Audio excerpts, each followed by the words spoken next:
so when we first started this was quite a while ago now. 2 years. Yeah, 2 years ago. So at the beginning, it was really just some neuro and some glia, N-acetylcysteine, carnitine, some CoQ10, if I remember correctly. I kind of, it wasn't a huge. It's not the protocol you're on now. No, we've added a few more bells and whistles to it on that stuff. So yeah, first of all, let's just kind of walk through I think we've talked about your brain side of this stuff, but the experience of MS from 1992, when you first got this clinically, did anything precipitate this optic neuritis at the beginning? Like, was something happening? Did you get in a car accident? What happened? No, I was actually 21 years old at the time, and it was a nanny for some kids, and I was sitting down reading a book to one of the little kids, and I just noticed that I couldn't see anything on the outside peripheral of my right eye. And so I just asked the lady that I was there at her house, I says, should I be concerned? Is this normal? And she says, no, I think you should definitely go in and get it checked. So by the time I got to the doctor in, I think it was 2 days, I had completely had no vision whatsoever. And so they were running all sorts of tests, and they did a spinal tap on me. They did a MRI, blood work, and everything came back negative. And so at that time, the doctor just told me that I would end up with MS. And he says, I don't know when it will happen, but you will end up with MS because of having optic neuritis. And he says, if you don't get your vision back in the next 6 months, that's what it will be the rest of your life. You will never get it back. And so I got some vision back that I could see a little bit, but I was always considered legally blind in that eye. And so my husband and I decided that we were just going to go forward and live our lives. And he had done some research, and we were taking some fish oils is what we had decided to take. And I went 15 years, and my doctor at the time in 1992 had told me, don't get married, don't have kids, don't have a life, because he said that to you? Mm-hmm. He said, there's no medication for you. So you will end up wheelchair bound, and you will end up dying from this. He said this to you at what, 21, 22? Mm-hmm. That's so awful. Yeah. And so that was the feeling that I had. It was just kind of like devastation, but my husband was very supportive at the time and very helpful. And he's like, we're just going to go forward. We'll take the best care we can of you. And I did have 3 kids by the time that I had my second attack in 2007. And I was hit 3 times really hard. This is in 2007. 2007. Yeah. And so then that's when I went into the MS, to the neurologist, and he did another brain MRI on me. And that's when the lesions came out. And so then he said, yes, we can officially diagnose you with having MS. And there was medications at the time. So they put me on Avonex. Okay. And so I started taking Avonex for the next 7 years.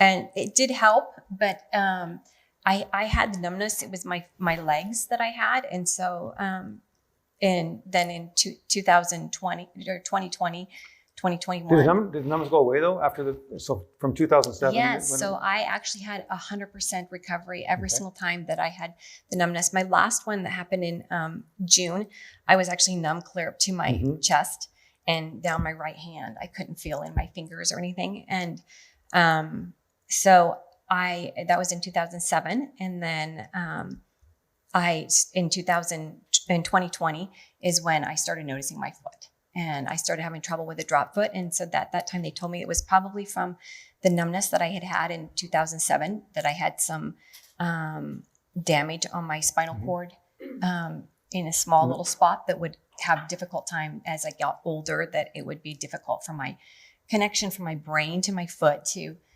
for the drop foot. And so then I ended up falling in 2021, and I broke some bones in my foot, and that was kind of a downhill spiral for me. I ended up losing a lot of muscle in my right leg. And anything precipitate this? Like any warning signs before any one of them, or just kind of just random strike of lightning? Oh my goodness, I fell. Yeah.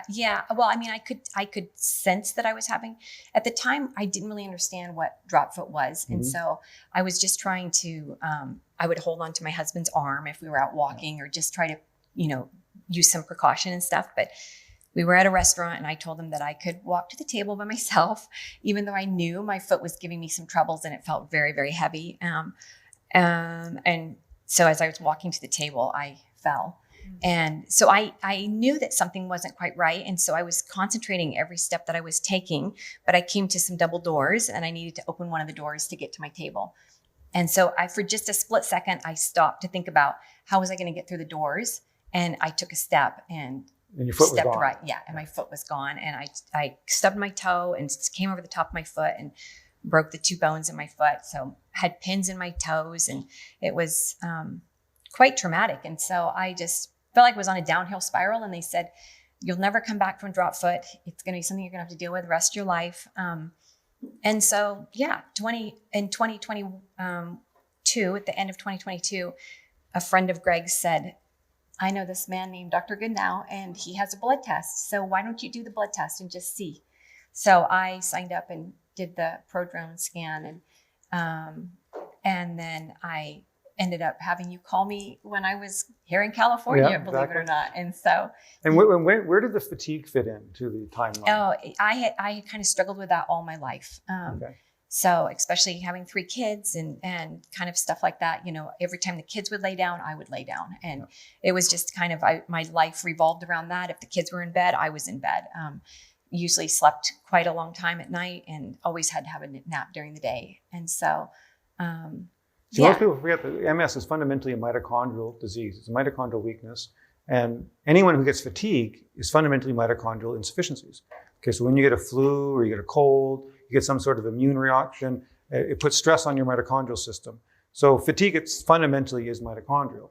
And this is a good symptom in MS because chronic fatigue is really, and even we're seeing with people with long COVID and things like that, it doesn't necessarily mean it translates into multiple sclerosis, but if you have an underlying mitochondrial, so that fatigue has been something that's been plaguing you your whole life then.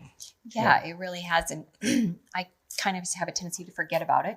Right. That it was my life at one time, but my husband gently reminds me that remember how good you're doing now, because I can normally go most days without having any kind of nap or anything and kind of charge through the day. And so, so after I met you in March, I did my first MRI. That was when I did my first scan. And then you sent me a box of stuff in April 1st. And so I started the protocol and doing all the different things that you had. And then each time that I had the blood work done, we've tweaked things a little bit depending on what the blood work came out to or added a little bit more or whatever. And you've done some cool blood work of your own. I remember you sending me some results in the neurofilament light chain, which got dramatically lowered, which is pretty cool. Yeah. What is that? So neurofilament light chain is a marker of axonal degeneration. And so MS is a good tracking mechanism for MS. And yours went way down. Yeah, so it's on a scale of 1 to 10. And I think I was a 1. So I was at the very bottom. The doctor said it was very impressive. So I was like glad to see. Yeah. So once you started, you got your first goodie box. You tell me what you first started to notice. Like how long until you started to feel anything, and what did that feel like? Yeah. So I started taking the neuro and the glia, and then I would notice that I wasn't taking as many naps. I think that when I started B supplements really helped too with the energy level. And so I started noticing that I wasn't taking as many naps, that I was kind of going through the day. And then I had been fitted for an AFO that I would wear most of the time. Is that around your ankle, AFO? It's actually, I'm not wearing it now, but it hooks onto my shoe or goes into my shoe and helps me with lifting my foot. And so I was wearing that whenever we would go out into public. I would always put that on for fear of falling again. And then all of a sudden I was like, I don't know if I really need to wear this every time. If I'm doing a long walk or if I'm going to be on uneven ground, maybe I'd put it on because I do have ankle instability on my right foot. That's pretty bad. But I started noticing that I was able to walk. All of a sudden I was out walking, 10,000 steps, and I'd be like, hey, I still feel really strong. Like my leg still feels really good. So the strength in my leg is slowly starting to come back. That's what I've been really working on. But was your feeling in your foot still there? Or you still, at first you got energy, but no feeling yet? Yeah, no, I've always had feeling in my foot. It's just that the foot has felt, in an MS world, it's like it was detached from my. I mean, I could feel it and I knew that it was there, but I couldn't tell what it was actually doing with each step that I would take. It just had a feeling like that it was disconnected from my brain. And so that actually has really just come back. And I'd say the last couple weeks that I've all of a sudden realized. There's been a few times that I would say to my husband, I'm walking right now and I know exactly where my foot is. Like every single step I take, I know exactly where my foot is. And then it would go away. And I'd be like, okay, yeah, that was just for those few minutes. So now I have to keep trying to concentrate on where my foot's going so I don't twist my ankle or fall or anything. And then the last week or so, I've just been, every single time I take a step, it's like I feel that connection directly from my foot to my head, that something is communicating and going back and forth. So that's your brain's just finding its path. Yes. And this is where learning, like it's relearning where your foot is. Like it's actually a learning process, and it's, you know, every time you exercise your foot and you move it, and it's capable of actually, the neurons will find its way. It's sniffing around where to connect. Okay, and it's just finding the path. Yeah, which is pretty cool. Yeah. I remember one of the first times I spoke with you, you said, I don't know if you were moving or something, but you were doing something and you were like, maybe your husband had said, like, you had the energy to keep going and you felt like you couldn't have done that before. Was it that you moved? Yes, that's exactly. Yeah, we moved from Washington State to Idaho and live in Coeur d'Alene now. And that move, it was completely chaotic, trying to get the house all packed up and everything taken over and moved into our new place and stuff, and building a house and all the stress and everything. And there was about 3 months there that it was just from sun up to sundown, just constant, you know, doing stuff. And I just plowed right through and was able to get it all done, and didn't really seem to bother me very much in the past. And that's why, like in 2019 or in 2020, I just started feeling like that everything was a struggle. Everything that I was doing was just getting a little more difficult and a little more difficult. And then every time I talked to the MS doctors, they would always just say, of course, because you're getting older, so your body can't communicate as well as it has in the past. So every scar that you have is just being amplified, and we're just having more and more difficult time communicating to the different parts of your body. And it was basically, that's what it's going to be. It's going to be, and it's not going to get any better. It's going to get even worse. No. I think that's my number one pet peeve, is just blaming any patient's real concern on aging instead of trying to figure out maybe what's going wrong. Well, it's hard to have a conversation if you don't know what to do about it. Yeah. Right. And so this is what ALS is a big issue, because doctors have no idea what to do with it. So the quicker they can get the ALS patient out of their office, the happier they feel, for the most part.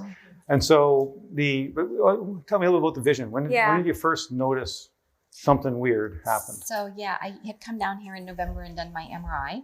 And then I was at home in the first part of December. And usually whenever I rub my left eye, I just automatically know, well, I'm not going to be able to see anything in my right eye, you know? And so it's always been just like, for after 30 some years of doing it, you know, I just never really thought much about it. But I was sitting there in the living room with my husband, and I just reached up and I rubbed my left eye, and I was like looking at a book, and I could still see all the words. Like, it took a little while for the words to come off. It's like that literally had to come off the page. And then it was like, there it was. I could actually see it.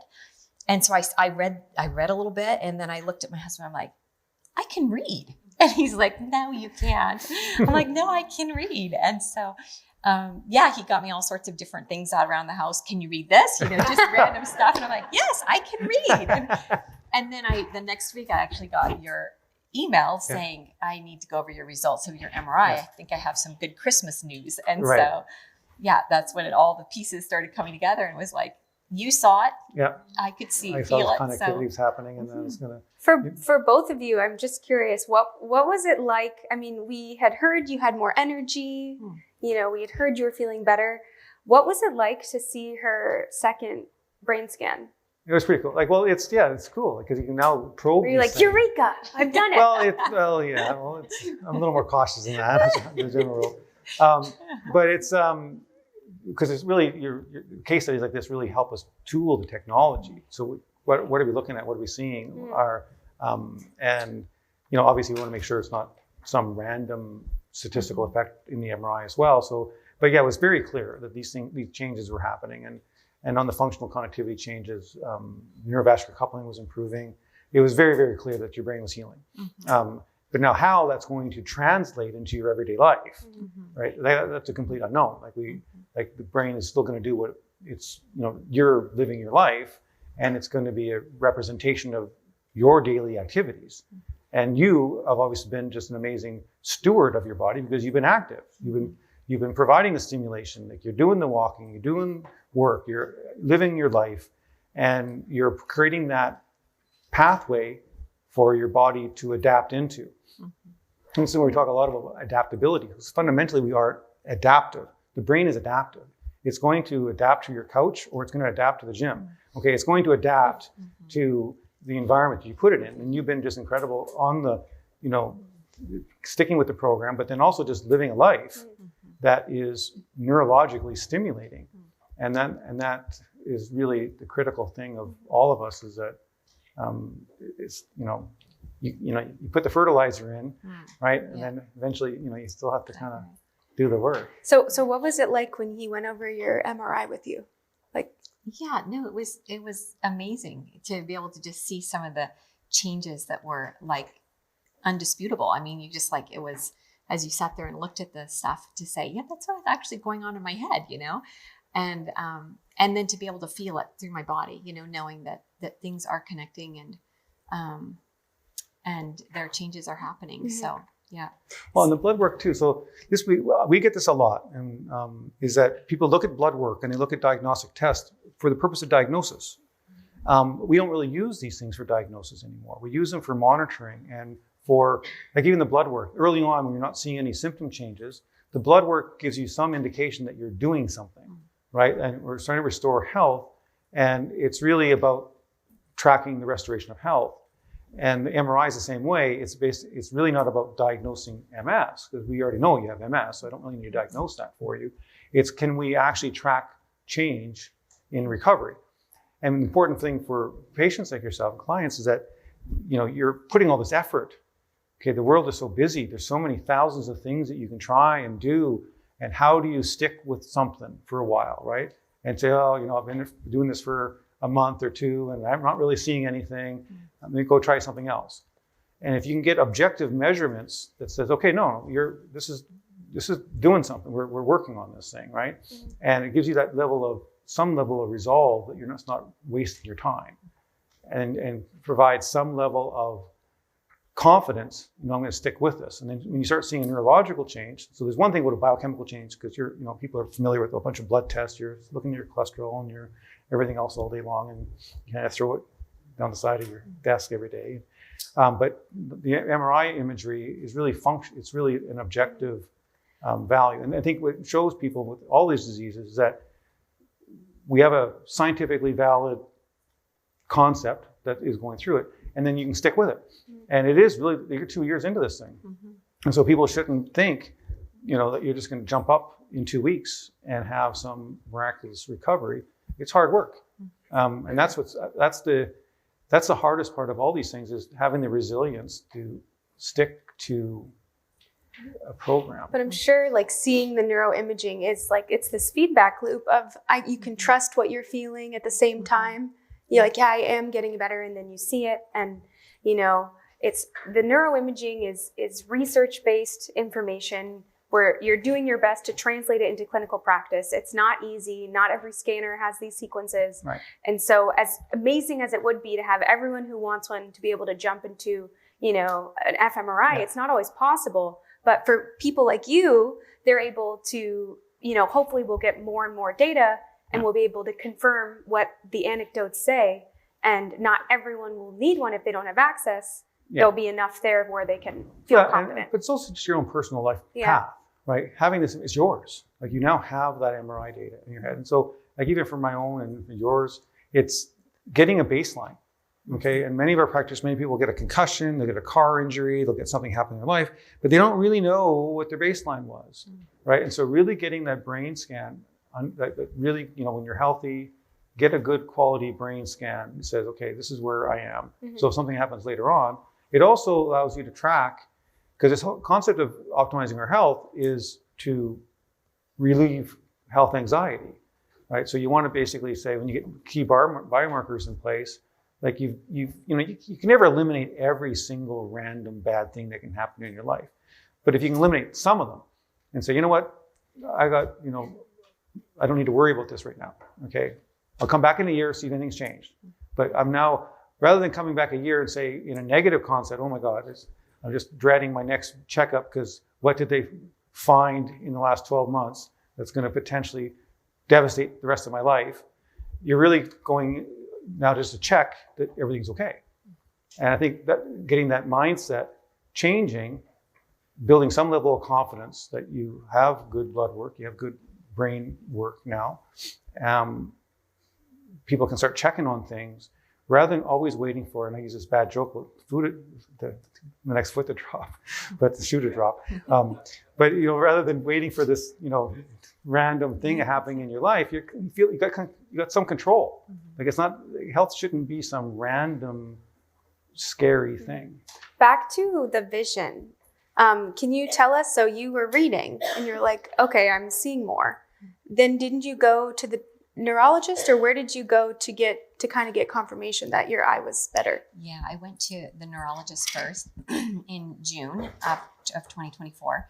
And so I had told her that I was starting to see out of my eye. And she kind of just like looked at me like, oh, okay, that's great, but didn't really say anything else. And I was like, oh, well, that's kind of sad because this is like this is big news. Yeah.